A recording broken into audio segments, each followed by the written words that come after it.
கர்த்தருடைய நாமத்துக்கு மகிமை உண்டாவதாக. அருமையானவர்களே, குடும்ப ஆசீர்வாத நேர நிகழ்ச்சியின் மூலமாய் உங்களோடு கூட இணைந்து ஆண்டுடைய வார்த்தையை தியானித்து ஜெபிக்க கர்த்தர் பாராட்டின கிருபைக்காய் கர்த்தரை துதிக்கிறேன். பாருங்க, இந்த நாள் கர்த்தர் உங்களுக்கு கொடுக்குற ஒரு வார்த்தை ஏசாயா 44வது அதிகாரம் 23வது வசனம் சொல்லுகிறது, கர்த்தரே இதை செய்தார் என்று. இன்னைக்கு கர்த்தர் இந்த வார்த்தையை தான் உங்களுக்கு கொடுக்குறாங்க. நீங்கள் சொல்ல போகிறீங்க, கர்த்தர் தான் இதை செய்தார். இது எப்படி நடந்தது, எப்படி வந்தது எங்களால் விளங்கி கொள்ள முடியல, எங்களால் புரிந்து கொள்ள முடியல. கர்த்தர் தான் இதை செய்தார். எந்த மனுஷனும் இல்லை, யாருடைய உதவியும் இல்லை, கர்த்தர் தான் இதை செய்தார். உங்கள் கண்கள் ஆச்சரியப்படும் வண்ணமாய், உங்கள் நாவு சொல்லும்படியாய் கர்த்தர் இந்த நாளில் இந்த செய்தியை கேட்கிற உங்கள் வாழ்க்கையில் கர்த்தர் கிரியை நடப்பிப்பாங்க. இன்னைக்கு ஜெப வழியில் கர்த்தர் அற்புதங்களை கர்த்தர் செய்வாங்க. நான் நினச்சி கூட பார்க்கலையே, இனி அவ்வளோதான் குடும்பம் எழும்ப முடியாதுன்னு நினச்சேன், நான் நினச்சி கூட பார்க்கலையே, இப்படிப்பட்ட ஒரு ஆசீர்வாதமான வழி திறக்கப்படும் என்று நான் எண்ணி கூட பார்க்கலையே. ஏன்னா அப்படிப்பட்ட ஒரு இக்கட்டு, அப்படிப்பட்ட ஒரு சூழ்நிலை. ஆனால் கர்த்தர் தான் இரக்கம் பாராட்டி செய்திருக்கிறார் என்று சொல்லும்படியாய் கர்த்தர் இந்த நாள் உங்களோட கூட பேசிக்கொண்டே இருக்கிறார். ஏன்னா அவர் அன்புள்ள தேவன், அவர் இரக்கமுள்ள தேவன், அவர் மன உருக்கமுள்ள தேவன். கர்த்தர் சொல்கிறாங்க, நான் உன் கூடவே இருப்பேன், நீ போகும் இடமெல்லாம் உன் கூடவே இருப்பேன். நம்ம எங்கெல்லாம் போகிறோமோ கர்த்தர் சொல்கிறாங்க, நான் உன் கூடவே இருப்பேன். அது மாத்திரமல்ல, நான் உன்னை விட்டு விலகுவதும் இல்லை, உன்னை கைவிடுவதும் இல்லை என்று கர்த்தர் சொல்லுகிறாங்க. இன்றைக்கும் ஊழியத்தின் பாதையிலே சொல்லுவாங்க, நாங்கள் நல்லா இருந்தோம், அப்போ என் அண்ணன் தம்பி அக்கா தங்கச்சியெல்லாம் வந்தாங்க, இப்போ எங்களுக்கு ஒரு நெருக்கம் கஷ்டம் வந்துருச்சு. இன்றைக்கி பாருங்கள், அவங்களாம் எங்களை விட்டுட்டு போயிட்டாங்க. நாங்கள் அவங்கள தேடி போனால் கூட எங்கிட்ட முகம் கொடுத்து கூட பேசுகிறது கிடையாது. அதோடு கூட சொல்லுவாங்க, எவ்வளோ நேசித்தாங்க இந்த சகோதர சகோதரி குடும்பம், எங்களை அவ்வளவா நேசித்தாங்க. ஆனால் இன்றைக்கி பாருங்கள், அவங்களாம் எங்களை மறந்துட்டாங்க. எங்கே நாங்கள் உதவி கேட்டுருவோமோன்னு சொல்லி என் கூட பிறந்தவங்க மாத்திரமல்ல, நாங்கள் நேசித்தவங்க அன்பு கூர்ந்தவங்களாம் இன்றைக்கி எங்களை விட்டு தூரம் போயிட்டாங்க, எங்களை அவங்களாம் மறந்துட்டாங்க. இன்றைக்கி கர்த்தர் சொல்லுகிறாங்க, கர்த்தரே இதை செய்தார் என்று உங்கள் நாவு சொல்லும்படியாய் நான் கிரியை நடப்பிப்பேன்னு சொன்ன கர்த்தர் சொல்லுகிறாங்க, நான் உன்னை என் உள்ள கையில் வரைந்து வைத்திருக்கிறேன், நீ என்னால் மறக்கப்படுவதில்லை. நம்ம கூட சில வேளையில் ஏதோ அவசரமான சூழ்நிலையில் வேதத்தை அவசரமாக வாசித்துருவோம்.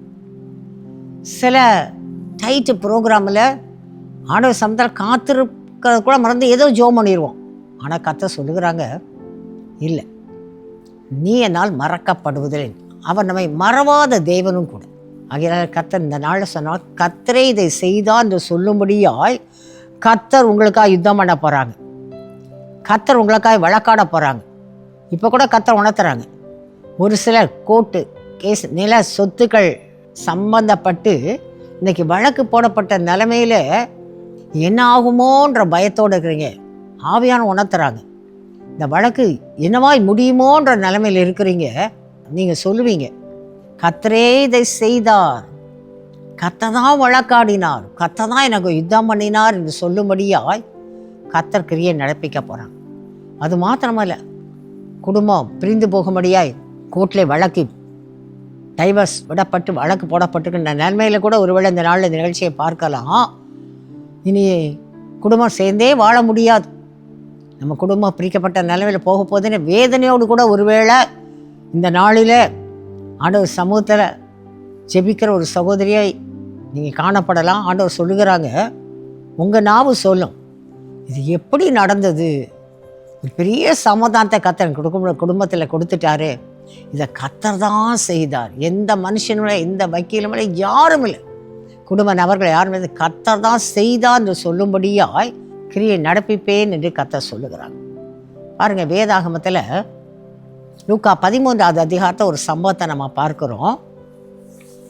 அங்கே பலவீனத்தின் ஆவினாலே பாதிக்கப்பட்டு 18 வருஷமாய் எவ்வளவு நிமிரக்கூடாத ஒரு கூனியை குறித்து சொல்லப்பட்டிருக்கு. அந்த சகோதரி ஆபிரகாமின் குமாரத்தி என்று போடப்பட்டிருக்கு. அந்த சகோதரிக்கு தான் பலவீனத்தின் ஆவினாலே பாதிக்கப்பட்டு ஓராண்டு 2 ஆண்டு அல்ல, 18 வருஷம் கொஞ்சம் கூட எவ்வளவும் நிமரக்கூடாது, அப்படிப்பட்ட ஒரு கூனியாய் காணப்பட்டாங்க. அதை வாசித்து பார்ப்பேன். அறிந்து கொள்ளலாம், கர்த்தர் இந்த சகோதரியை அழைத்தார், மறக்கலை. மற்றவங்களாம் என்ன நினச்சிருப்பாங்க, கூனி சாகு மட்டும் இப்படி கூனியாக தான் இருக்கணும், மற்றவங்க போல் நிமிர்ந்து பார்க்க முடியாது, வானத்தை அண்ணாந்து பார்க்க முடியாது, எப்போவுமே அவங்க கண்ணுக்கு மண் தரையை தான் பார்த்துருக்கும், கீழே இருக்கிறதான் பார்த்துக்கொண்டே போகணும். எல்லாரும் அப்படித்தான் நினச்சிருப்பாங்க. ஒருவேளை அந்த சகோதரி கூட அப்படி நினச்சிருக்கலாம். ஆனால் பாருங்க, அந்த சகோதரியை கர்த்தர் மறக்கலை. அந்த சகோதரியை கர்த்தர் நினச்சி பார்த்தாங்க. அந்த சகோதரியை கர்த்தர் அழைத்தாங்க, கர்த்தரே அழைத்தாங்க. அழைத்து கரம் தொட்டு எழுந்து நிமிர்ந்து நிற்கும்படியாக கர்த்தர் அற்புதத்தை செய்தாங்க. அவங்க நிமிர்ந்தாங்க, எழுந்தாங்க, ஆண்டோடைய நாமத்தை மகிமைப்படுத்தினாங்க. தொடர்ந்து வாசித்து பார்ப்பேன். இந்த உலகம் கர்த்தர் இதை செய்தார் என்று அவர் செயல்கள் மூலமாக கர்த்தருடைய நாமம் மகிமைப்பட்டது. அந்த சகோதரி எழுந்து நிமிர்ந்து நின்றதை பார்த்து கர்த்தர் செய்த செயல்கள் நிமித்தமாக கர்த்தருடைய நாமம் மகிமைப்பட்டது. அந்த சகோதரியும் வாழ்நாள் கூனியாக தான் இருக்கணும் தான் அவங்க உள்ளத்தில் இருந்திருக்கும். அவங்கள பார்த்த எல்லாரும் அப்படி தான் தீர்மானம். ஆனால் கர்த்தர் பாருங்க, எல்லாருடைய கண்களும் ஆச்சரியப்படுவண்ணமாய் கர்த்தர் தம்முடைய நாமத்தை மகிமைப்படுத்தினாங்க. இன்றைக்கி கர்த்தர் சொல்லுகிறாங்க, இன்றைக்கி ஒரு நீங்களே டிசைட் பண்ணியிருக்கலாம், இனி இவ்வளோதான், நம்ம குடும்ப காரியங்கள் இப்படித்தான், பிள்ளையுடைய காரியம் இப்படித்தான், நம்முடைய தொழில் வியாபாரம் இப்படித்தான், இதே வியாதி படிக்க எவ்வளோ நாள் போகிறோமோ இப்படியே வியாதி படிக்கையோட வாழ்க்கையை ஓட்டுவோம் அப்படின்னு யோசிக்கலாம். உங்களை பார்த்து மற்றவங்களோட சொல்லியிருக்கலாம், இனிமேல் அவ்வளோதான்ப்பா, சரி ஏதோ வாழும், ஏதோ இருங்க, அப்படி உங்களை பார்த்து சொல்லியிருக்கலாம். இல்லை, இன்றைக்கி அந்த ஆபிரகாமின் குமாரத்தியை தேடி கர்த்தர் வந்து அழைச்சாங்க, கரம் தொட்டாங்க. அந்த கரம் இன்னைக்கு இந்த வார்த்தையை கேட்குற உங்களை அரவணைத்துக்கொள். அந்த கரம் உங்களை தொட்டு பலப்படுத்தும். அந்த கர்த்தருடைய கரம் உங்களுக்கான வழிகளை திறக்கும். அந்த கர்த்தருடைய கரம் உங்களை கண்மலையின் மேல் உயர்த்தும். அந்த கர்த்தருடைய கரம் முற்றுமுடிய வழிநடத்தி செல்வதை நீங்கள் பார்க்கத்தான் போகிறீங்க. ஏன்னு சொன்னால், அந்த 18 வருஷம் கூனியை கர்த்தருடைய கரம் தொட்டது. அந்த கரம் பலமுள்ள கரம். அந்த கரம் எவரையும் மேன்மைப்படுத்தக்கூடிய ஒரு கரம். இன்றைக்கி ஒரு வேளை உத்தியோகத்தில் நான் எவ்வளவோ உண்மையாக இருக்கேன், ஆனால் எனக்கு வர வேண்டிய ப்ரமோஷன் வராதபடி எவ்வளோ தடை, அப்படிப்பட்ட நிலைமையில் கூட இன்றைக்கி வேதனையோடு கூட இந்த நிகழ்ச்சியை பார்க்கலாம். கர்த்தர் சொல்லுகிறாங்க, அப்படிப்பட்ட நிலைமையில் இருக்கிற சகோதரி உங்களை பார்த்து கர்த்தர் சொல்லுகிறாங்க, இல்லை, எத்தனை பேர் உங்கள் உயர்வை தடை பண்ணாலும் கர்த்தருடைய கரம் உங்களை உயர்த்த போகுது. கர்த்தருடைய கரம் உங்களை உயர்த்தி உன்னதத்தில் கர்த்தர் அமர செய்வாங்க. கர்த்தர் சொன்ன வார்த்தையின்படி கர்த்தர் நடத்துவாங்க. பாருங்கள், இன்றைக்கி அதைத்தான் கர்த்தர் உங்களை வாக்கு தத்தமாக சொல்லுகிறாங்க. உங்கள் நாவு சொல்லும், கர்த்தர் தான் இதை செய்தார், நான் நினச்சே பார்க்கல, எண்ணி கூட பார்க்கல, என் வாழ்க்கையே இவ்வளோதான் நான் ஒரு முடிவு பண்ணியிருந்தேன், ஆனால் இப்படிப்பட்ட ஒரு ஆசீர்வாதத்தை கர்த்தர் தரப்பான்னு நான் நினச்சி கூட பார்க்கல, இது கர்த்தர் தான் செய்தான்னு நீங்கள் போகுமிடமெல்லாம் சொல்லும்படியாக கர்த்தர் இந்த நாளில் உங்களுக்கு கிரியை நடப்பிப்பேன். நான் உன்னை மறக்கலை, இக்கட்ட மறக்கலை, நான் இரக்கமுள்ள தேவன். அது கர்த்தர் நினைப்பூட்டுறாங்க, உங்களுக்கு கர்த்தர் நினைப்பூட்டுறாங்க. நான் கிருபை மிகுந்த தேவன், நான் உங்களை அப்படியே இருக்கிற இந்த பாடு போராட்ட பிரச்சனைக்குள்ள அப்படியே விட்டு விடுகிற தேவன் அல்ல. நான் அதுக்கு ஒரு முடிவை உண்டு பண்ணுவேன். நான் உங்களை உயர்த்துவேன், உங்களை நான் மகிழ செய்வேன். எப்படி அந்த 18 வருஷம் கூனி அந்த சதை கர்த்தர் அழைச்சி சொன்னாங்களோ, கர்த்தர் அழைச்சி கரம் தொட்டாங்களோ, அந்த கர்த்தர் இன்றைக்கும் ஜீவனுள்ள தேவன், அவர் மாறாதவர். இன்னைக்கு கர்த்தர் அதே சொல்கிறாங்க. அந்த சகோதரி அழைத்து அவள் பலப்படுத்தின கர்த்தர் சொல்லுகிறாங்க, என் கரம் உங்கள் வாழ்க்கையில் வல்லமையான காரியங்களை செய்யும், என் கரம் உங்களை உயர்த்தும், என் கரம் மாறாதது. அதனால் ஆண்டோடைய சமூகத்தில் சோர்ந்து போகாதீங்க, என் வாழ்க்கை இனிமேல் அவ்வளோதான் யோசிக்காதீங்க. ஆண்டோடைய சமூகத்தில் கர்த்தாவே உங்கள் கரத்துக்குள்ளாய் என்னை ஒப்பு கொடுக்குறேன், உங்கள் சமூகத்தை என்னை தாழ்த்துக்கிறேன், அந்த அனுபவத்துக்குள்ளாய் கடந்து வாங்க. கர்த்தருடைய கரம் தான் எவரையும் மேன்மைப்படுத்த முடியும். எந்த மனுஷனும் அல்ல, பணமும் அல்ல. இல்லை, உங்களுக்கு விரோதமாக எத்தனையோ பேர் உங்களை அநியாயமாக குற்றப்படுத்தலாம், உங்களுக்கு விரோதமாக எத்தனையோ வழியில் சத்துருக்கள் போராடலாம். நீங்கள் எழும்ப விடாதபடி, நீங்கள் மகிழ்ந்திருக்க விடாதபடி, உங்கள் உயர்வை தடை பண்ணும்படியாய், உங்கள் உத்தியோகத்தை தடை பண்ணும்படியாய், உங்கள் காரியங்களை தடை பண்ணும்படியாய் எத்தனையோ பேர் எழும்பலாம். ஆனால் கர்த்தர் இன்னைக்கு உங்களை பார்த்து சொல்லுகிறாங்க, கர்த்தர் இதை செய்தான் நான் சொல்ல முடியாது, நான் கரம் பிடித்து வழிநடத்தி செல்வேன், நான் உங்களை கரம் பிடித்து வழிநடத்தி செல்வேன். இந்த கர்த்தர் அப்படியே ஆசீர்வதிப்பாங்க. பாருங்கள், ஊழியத்தின் பாதையில் ஒரு அருமையான சகோதரி கடந்த ஆண்டுக்கு முந்தின ஆண்டு 2 ஆண்டுகளுக்கு முன்பாக அவங்க என்னை பார்க்கும்படியாக கடந்து வந்தாங்க. அவங்களும் திருநெல்வேலியில் உள்ளவங்க தான். அவங்க சொன்னாங்க, அவங்க ஆண்டவர் அறியாத குடும்பத்திலேருந்து ஆண்டவரை ஏற்றுக்கொண்ட ஒரு சகோதரி. அவங்க மூலமாக அவங்க குடும்பத்தில் எல்லாருமே ஆண்டவருக்குள்ளாக வரும்படியாக, இயேசுவை நம்பும்படியாக ஞானஸ்நானம் பெற்று சபைக்கு போகிற ஒரு அருமையான குடும்பம். அந்த குடும்பம் நல்ல ஒரு தொழில், நல்ல ஒரு பிஸ்னஸ் செய்து கொண்டு இருக்கிற குடும்பம். ஆனால் எதிர்பாராத சூழ்நிலை நிமித்தமாக அந்த சகோதரன் தினந்தோறும் போய் கம்பெனியை பார்க்குறதில்ல. அங்கே இருக்கிறவங்க சொன்னதை நம்பிட்டாங்க, அங்கே வேலை பார்க்குறவங்க சொன்னதை நம்பிட்டாங்க. ஆகினால பாருங்கள், இந்த கம்பெனி காரியத்தில் சில கணக்குகள் தவறாக எழுதப்பட்டு சில பண மோசடி செய்யப்பட்டு இன்றைக்கி கடனுக்கு மேலே கடன். அப்போ அந்த சகோதரி சொன்னாங்களா, நாங்கள் நல்லா செபிக்கிறோம், ஆனால் கர்த்தர் கொடுத்த கம்பெனியை நம்ம உண்மையை உத்தமாக கவனிக்கணும் இல்லைக்கா. அவங்க சொன்ன காரியம், என் கணவர் அங்கே வேலை பார்க்குறவங்கள ரொம்ப நம்புவாங்க, நான் கூட ஜெபித்து சொல்லியிருக்கிறேன், இல்லை அப்படிலாம் சொல்லாதன்னு சொல்லிடுவாங்க. இன்றைக்கி பார்த்தா உண்மையான நிலைமை இப்போ தான் அவங்களுக்கு புரிந்திருக்கு. என்னன்னு சொன்னால், கணக்கில் பண பொறுப்பாக இருக்கிறவங்க எவ்வளவோ பணம் மோசடி செய்து இன்றைக்கி கடனுக்கு மேலே கடன், வங்கியில் பேங்க்கில் கடன் வாங்கியிருந்தோம். இன்றைக்கி பேங்க் மூலமாகவே எங்கள் கம்பெனியை அவங்க சீல் வைக்கும்படியான ஒரு நிலைமை வந்துருச்சு அப்படின்னு சொல்லிட்டு பதறி போய் வந்தாங்க.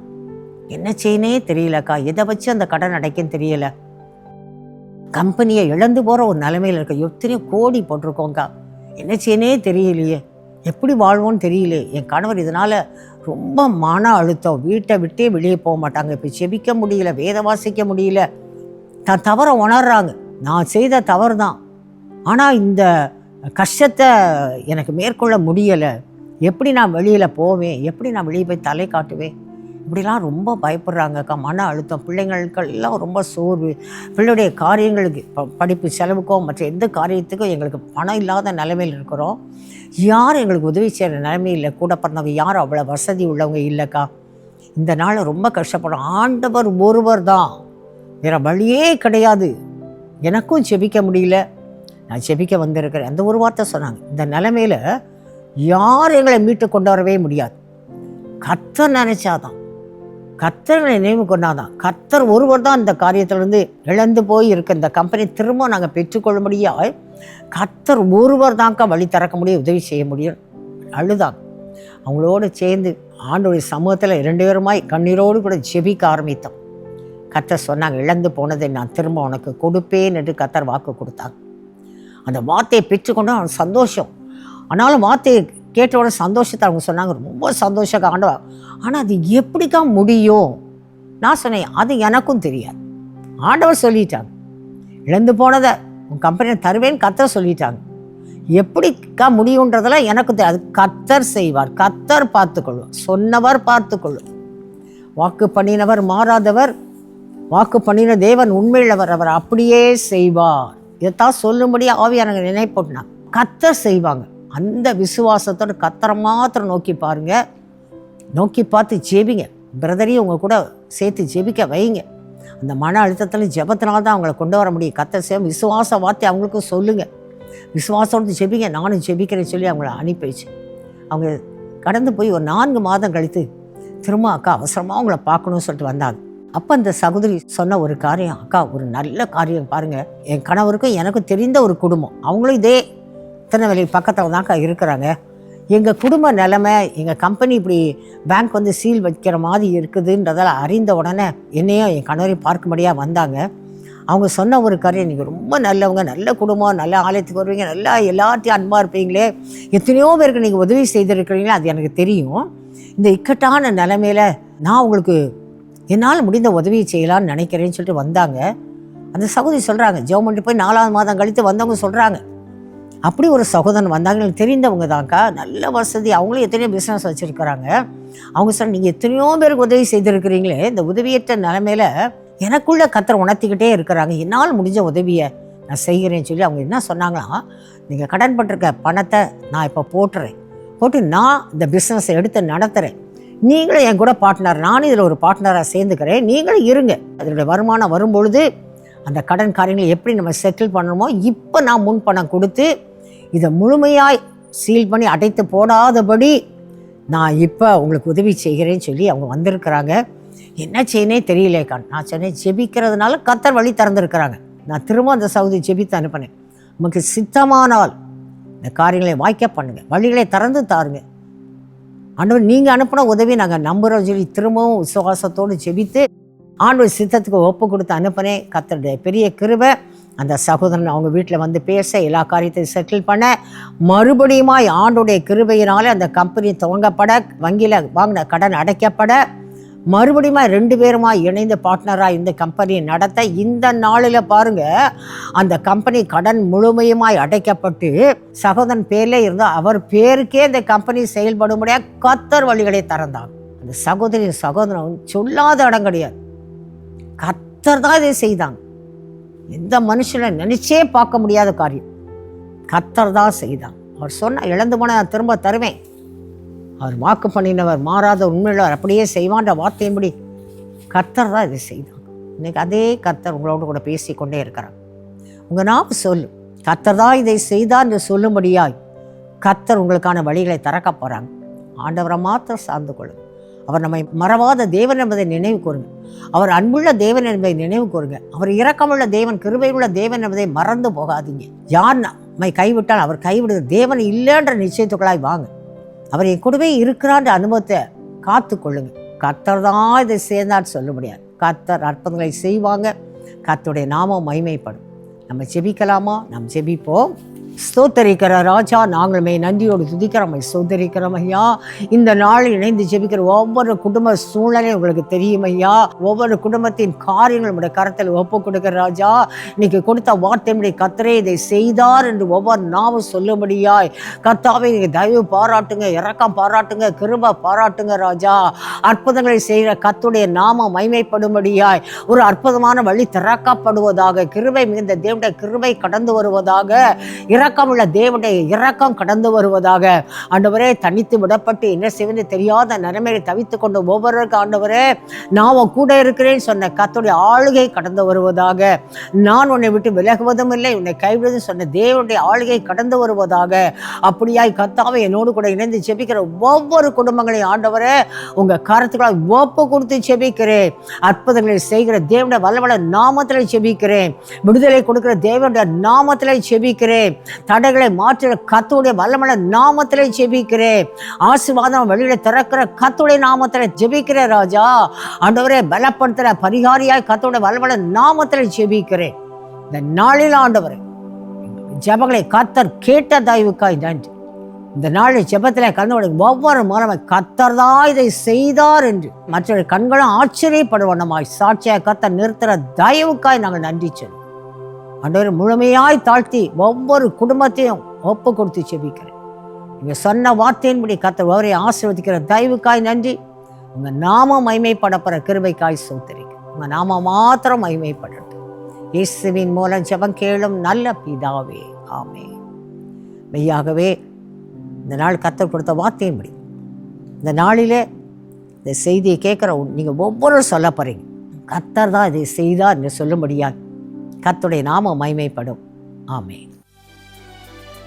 For further details and prayer support, contact Jesus Redeems Ministries, Nalumavudi, Thoothukudi District, 628-211. Our phone number 04639-353535. info@jesusredeems.org. Our website www.jesusredeems.com. God bless you.